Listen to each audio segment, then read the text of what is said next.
thousands of people would be killed. So what's our answer? Tidal power, geothermal, ocean thermal, biofuels, all kinds of renewable energy, increased efficiency, conservation, mass transit. We have all these things available to us now as part of the energy mix.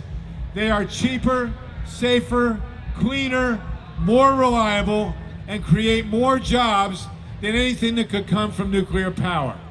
This is a hugely important crossroads in world history. I'm sure many of you are aware that in the wake of Fukushima, Germany has decided to build no more nuclear plants.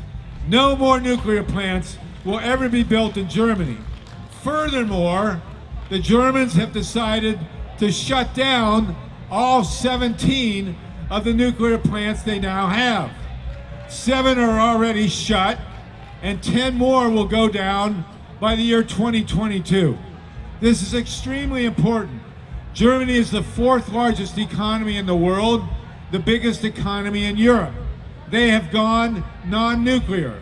Japan, which of course has suffered this horrible disaster, they are now decided not to build more nuclear plants, and they too are shutting many of their reactors, including the 10 at Fukushima, 2 more at Hamaoka, 2 more at Kashiwazaki. This is a big deal. In Italy, they took a vote, and the Italians said no more nuclear plants. In Switzerland, they took a vote, and the Swiss said no more nuclear plants. The Israelis are not building anymore. There are 11 countries in Europe that are trying to shut down the other nuclear plants in the rest of Europe. Even France, which has almost 60 reactors, has decided not to build any more. What's happening in the United States? And this is where you can have an impact. In the United States, the Obama administration is trying to build more nuclear power plants and force you, the taxpayer, to pay for them. New nuclear power cannot get private financing. The only way to build new nuclear plants is to force the government to pay for them. So in the 2012 budget put forward by Obama, currently in front of the Congress, there are $36 billion in loan guarantees to build new nuclear plants. This is totally on the taxpayer. We have to stop those loan guarantees. If we stop those loan guarantees from going through, yeah, that'd be great. If we stop those loan guarantees from going through, there will be no more nuclear plants built in the United States. Right now, we have 104. Every one of them is capable of bankrupting this country and killing thousands of people. The idea of trying to build more is completely insane, and they cannot do it without your money. So what we're asking people to do is call your senators, call your representatives, call the White House, excuse me, not once, not twice, call these people every day from now until the 2012 budget is voted on, and get the Congress to refuse to approve any more loan guarantees for new nuclear plants. I want to tell you another thing about nuclear power. It is not insured. How many of you are driving a car without insurance? It's not legal, right? But all the 104 nuclear plants in the United States are operating without insurance. If there's a major accident at a nuclear plant, guess who pays? The taxpayers and the victims. There's a fund of $12.8 billion, which will last about 10 minutes in the midst of a major nuclear accident. And after that, it's all on the public. After 54 years of operating nuclear power plants, this industry cannot get adequate private insurance. What does that tell you about the safety of these reactors? They are not safe, they can't be insured, they need to shut down. Now we've come to a major turning point in world history. After all these years of hearing from the nuclear guys that nuclear power is cheap and solar is expensive, the fact of the matter is now solar energy is cheaper than nuclear power. If you have $10 billion to invest in an energy source, it is more profitable, even if you don't account for the radiation, even if you don't account for the environmental damage, even if you don't account for the health impacts. It is more cost effective to invest in solar power than in nuclear power. This is a major turning point in all of our history. And the bottom line is this: as a society, like the Germans, like the Japanese, like the Italians, like the Swiss, we need to be investing in renewable energy. We need to be going solar as fast as we possibly can. Does that have an impact on us here in Ohio? Well, I just saw a major cover article on a business magazine talking about all the buildings, all the businesses in Central Ohio that are going solar. This is happening now. You're seeing solar panels going on rooftops. You'll see them, I guarantee this. You heard this first.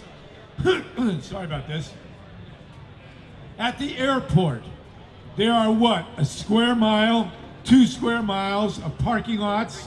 I guarantee you, when we come back to ComFest 10 years from now, those parking lots will be covered with solar panels. You will be driving an electric car. Everybody here will be driving an electric car within 10 or 15 years. Your old gas guzzler is going to be gone. Not because of environmental regulations, not because the government says to get rid of them, but because they're going to be cheaper. Solar cars will be the cheapest car on the market within 15 years. And everywhere you go in Central Ohio, in the rest of the country, in the rest of the world, those cars will be charged with solar panels. Those panels will be on your house, on all these big buildings, on all the parking garages, and on all the parking lots in the United States. You heard it here first. You will not have a gasoline-powered car in 15 years, and there will be no more nuclear plants in 15 years. But we have to make this happen before there's another catastrophe. Let me tell you about Fukushima. There are 3 meltdowns going on in Fukushima right now. 3 worst-case scenarios for nuclear power plants. They're happening simultaneously as we speak. They have no idea how to control this disaster. It is completely beyond their ability to bring this stuff under control. We have 3 incredibly radioactive molten cores of extremely hot metal that have burned through the reactor pressure vessels, which are 6 inches thick of stainless steel. It's burned right through them, right into the containment buildings. We are afraid they're going to burn right into the ground. If they burn into the ground, they could hit water, cause a steam explosion, and spread radiation even farther all over the world. You watch what happens to Japan. Japan is totally messed up in terms of its future economy. They are going to have to take a huge area of land around Fukushima, move all the people out, probably about 500,000 people, find other places for them, rope off this area, and never let people there again. If this happened at Davis-Besse or at Perry, and it could, we could lose all of Toledo. We could lose all of Cleveland. We can lose Pittsburgh. We can lose the entire Great Lakes. And this is something that's with us every day. So it's imperative on us as people in Ohio, as American citizens, to shut down these reactors. There are big movements now in Vermont, in New York State, in New Jersey, in California, all over the country to shut down these nuclear plants, get rid of them, get them out of our sight. The bottom line problem we face now, there is no media coverage of what's going on in Nebraska. As I mentioned when I started, we have two incredibly dangerous nuclear power plants that may go underwater. Nobody knows what to do about this. There are two spent fuel pools there and two reactor cores that could permanently kill the Missouri and Mississippi rivers. Do you see this on the front page of your newspapers? Have you read about this anywhere? How are we doing for time? 5 more minutes. I added a website called nukefree.org, nukefree.org. This was founded by Bonnie Raitt, Jackson Brown, and Graham Nash in 2007 to fight nuclear power. Maybe there was a meltdown. And I post all the latest articles on this website. If you want to find out what's going on with nuclear power in the United States, go to nukefree.org. We also publish our articles at freepress.org. I write with Bob Fitrakis, and we're on top of this issue. You'll notice that the coverage of Fukushima, you'll remember Fukushima was a big deal. It was in all the big newspapers, and then immediately it was on CNN, and it immediately disappeared when we invaded Libya. You would have thought that because we invaded Libya, the accident of Fukushima somehow ended. But it didn't. In fact, and I hate to tell you this, we are in more danger now at Fukushima than we were when the accident first happened.